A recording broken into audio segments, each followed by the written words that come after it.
What's up everyone? Today I have this. It's a FiiO K5 Pro. It's an amplifier, a headphone amplifier actually. And as you can tell by the title, I am going to be taking it apart actually, and then putting it back together. This is mainly to show everyone what's inside. So you can see it is, well, an amplifier. It's pretty new. I already took this apart once to have a look at what's in there. And mainly because I've kind of transitioned back to using the desktop's built-in amplifier, and this is not really being used at the moment. So first step is give it some force and pull the volume knob off. In fact, it's not all metal. Yes, the outside part is metal, but if you look closely, inside is actually plastic with a metal coating over it. Do you see that? Yeah, that's the truth. Anyway, let's start with how to take it apart. On the back, there are some screws of 3 different kinds, actually. You have one kind that are on the 4 corners, another kind, which is that one, and a third kind, which is in between all the RCA jacks. I have a little parts tray here. I am going to put this over there.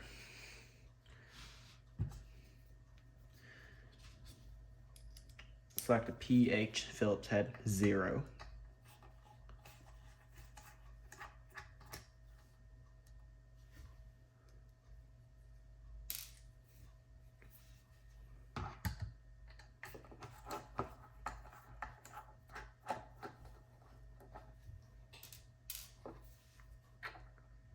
Now, the FiiO K5 Pro is actually a pretty good amplifier. I have to say, it can drive pretty much anything. But not much is known about what's in there. What powers it? Well, what powers it? You can search up what chips are in there, but no one's really, well, I haven't found too much detail on like really what's in there. So I'm here to kind of share that. So there are 4 of the same type of screw. There are these 2, which are pointed, and not pointed, but wide threaded, that's the word. They are wide threaded, but not really pointed. So these, I don't know, are they self-tapping? I don't think so. It needs to be pointed at the front. This one is, I can tell you. Yep, this is the largest one.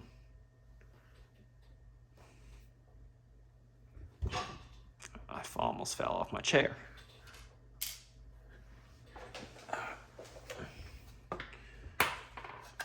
Now you can press forward on any of those and the whole thing will slide out. Let's set this aside for a minute. And then this, if you stick your hand through the entire case, and by the way, that's the inside of the case. There are 2 rails, 1 and 2, and then some stoppers on the side so that the whole thing won't fall through it. There's the case. It's made entirely of aluminum. The back panel is also made of aluminum. I thought it was plastic. Apparently not. Here are the details on what are there. Pause it right here so you can see it.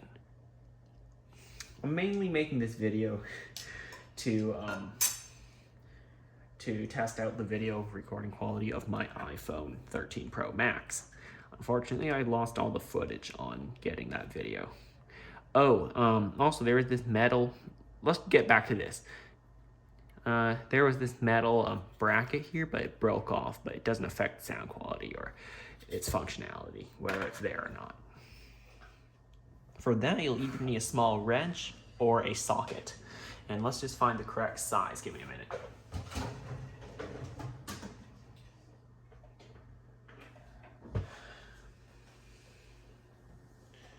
Now, I'm gonna try 9mm. Nope, that is too small.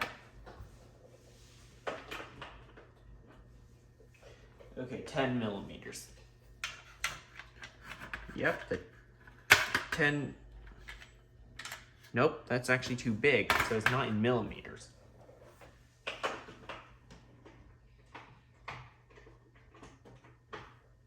Alright, I'm trying a 3/8 inch.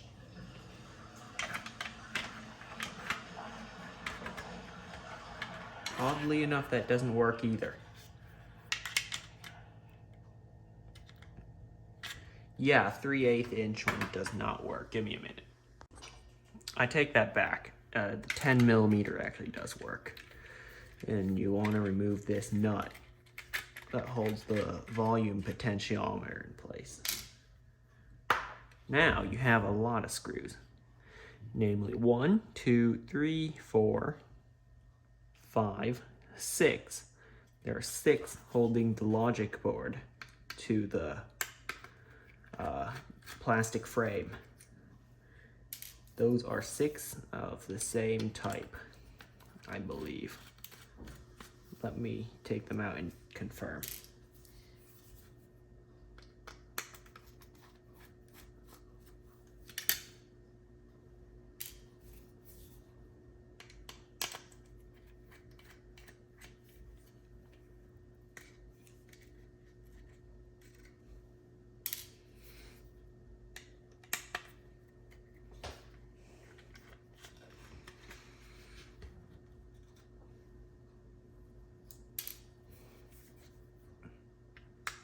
It's not the most convenient when they have black colored screw on a black colored board. Oh wait, that's in the wrong section. There we go. So yes, 6 of the same. And now with that metal piece, it actually broke off, so be careful. It kind of goes around here, this notch. There's the power on and potentiometer for volume control. 2 LEDs to indicate the quality of audio that's coming through. 2 toggle switches to change input and gain.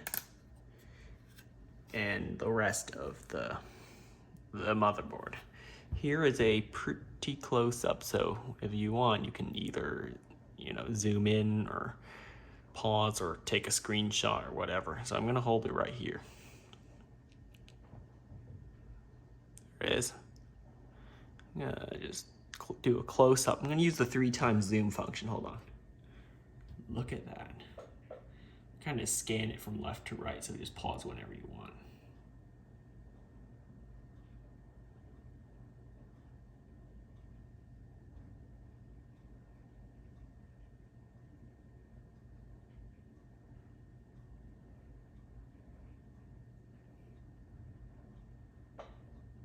There is as detailed as I can get for this board. Now let's look at the bottom part. I mean the underside. So I'm going to show you in 1x zoom.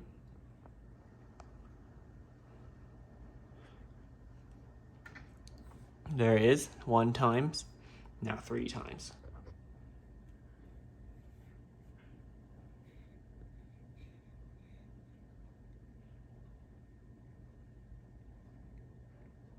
There's just a very close up of the thing. Oh, there it is.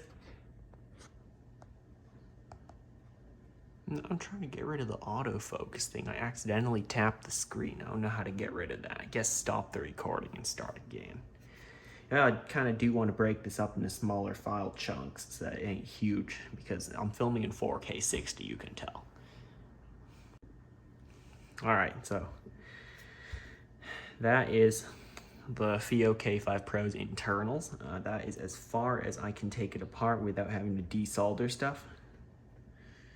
But look at that assembly for plugging into headphones. Let me just grab an adapter and plug it in for you. Hold on.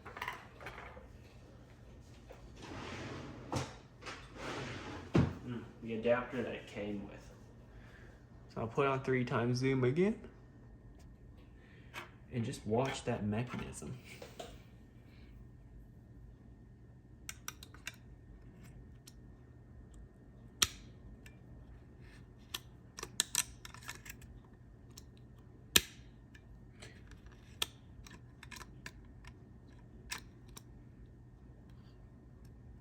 I'm surprised they made it clear. But that looks really cool. They could have just put a black plastic top on it, but they didn't. They made it clear. Anyway, here is the front. I believe that is glued onto it, so I cannot remove the front. And interestingly, the front may be made of, I can't tell, it's not called.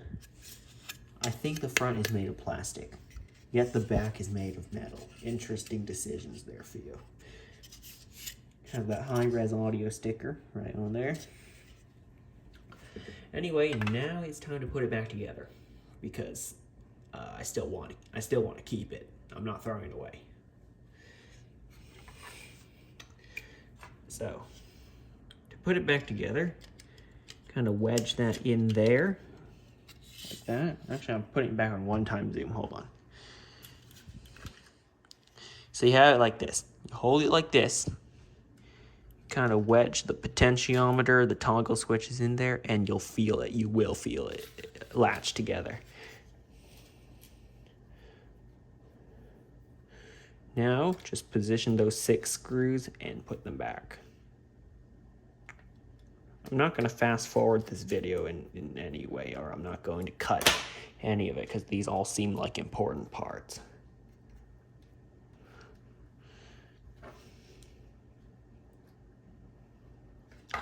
Oh, nice to have a magnetic screwdriver in it.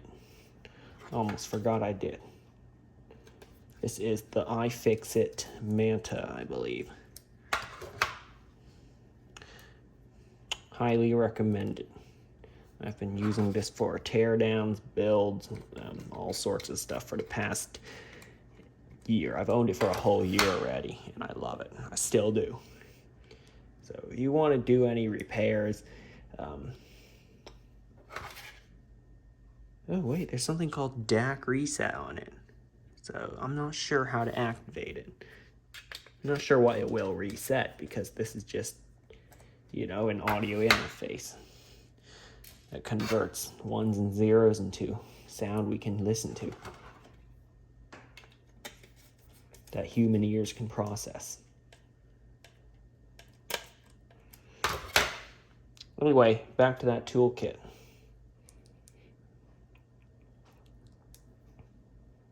It's really good.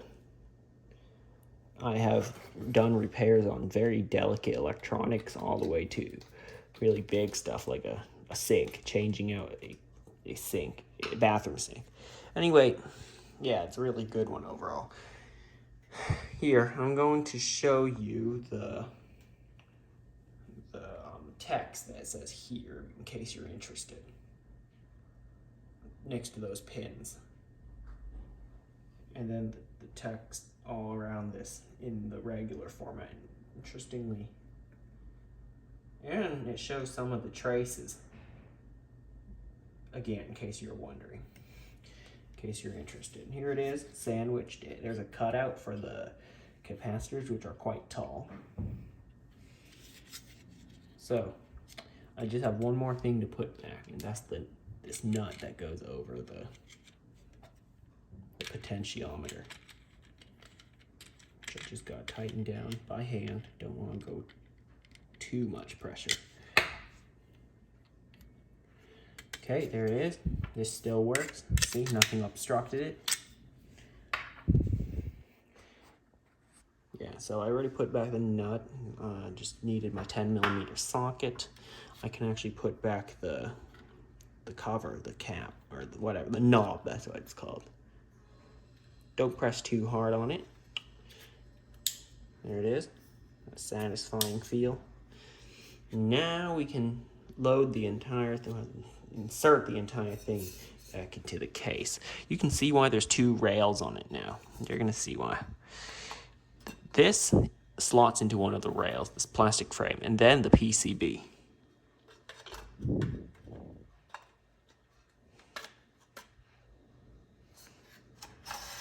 There it is. It just slotted right back into there. Now what you want to do is take this cover, the back cover, and just line it up, drop it down. It is in now. You know, just do it in the reverse order. Yeah, it's nice to have a magnetic screwdriver. That's this, the iFixit Manta. Or any other magnetic screwdriver, it's good. Just one that won't drop your screws everywhere. So just do this in the reverse order and you'll be good.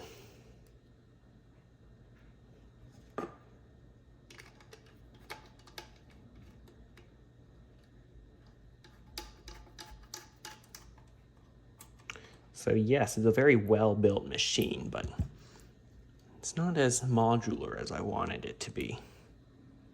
I wanted there to be, well, okay, I can't say it's modular, it's a DAC amp combo. If I really wanted that, I could buy a component type system where you can have a separate amp, separate DAC, separate everything, audio player. Well, the audio player is my computer by default. Sometimes my phone on my, what's the word? Duke Audio P1. Yes, in a previous video I did say I returned it, but I bought it again. You can't really resist tube amplification. Yep, soon enough. Sure enough, almost 6 months later, I did it again.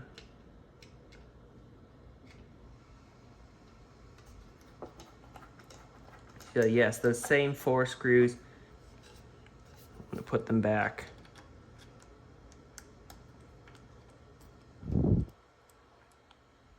Make sure they're tight, but don't over tighten them because you might strip those screws, which then that won't be pretty.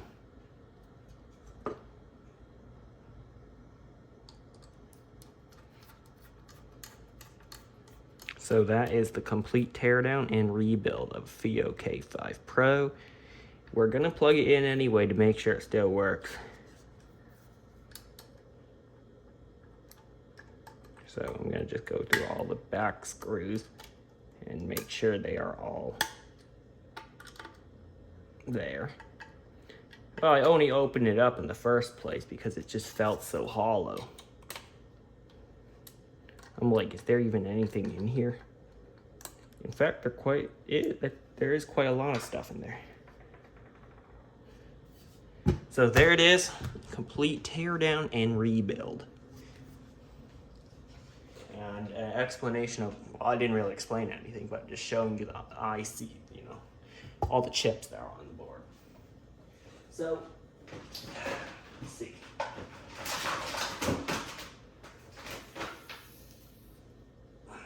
We are going to connect power.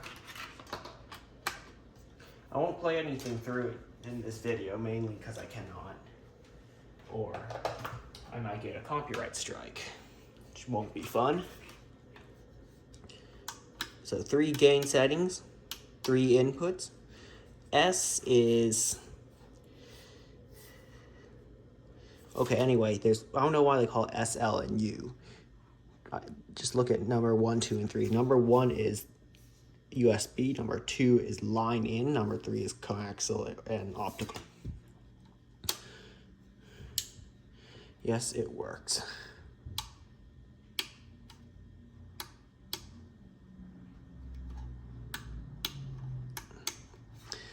It still works. Thanks for watching. I hope you enjoyed it. This is one of the better teardowns I've done. I actually put back the device. I actually put it back together other than throwing it away. So, yeah, it looks pretty easy to repair, but when something on the board goes wrong, then that's a little harder. If the case gets damaged, your volume wheel falls off, or actually if it falls off, there's a bigger problem. Oh wait, no, whatever. Yeah, if anything cosmetic goes wrong with it, you dent it or something, I think you can replace the case pretty easily. But anything on the circuit board, you might need some soldering skills. Hey, the RCA jacks may be easy to replace, I don't know. Just desolder them and resolder a new set. Or even the toggle switches or the volume potentiometer. Or perhaps the plug.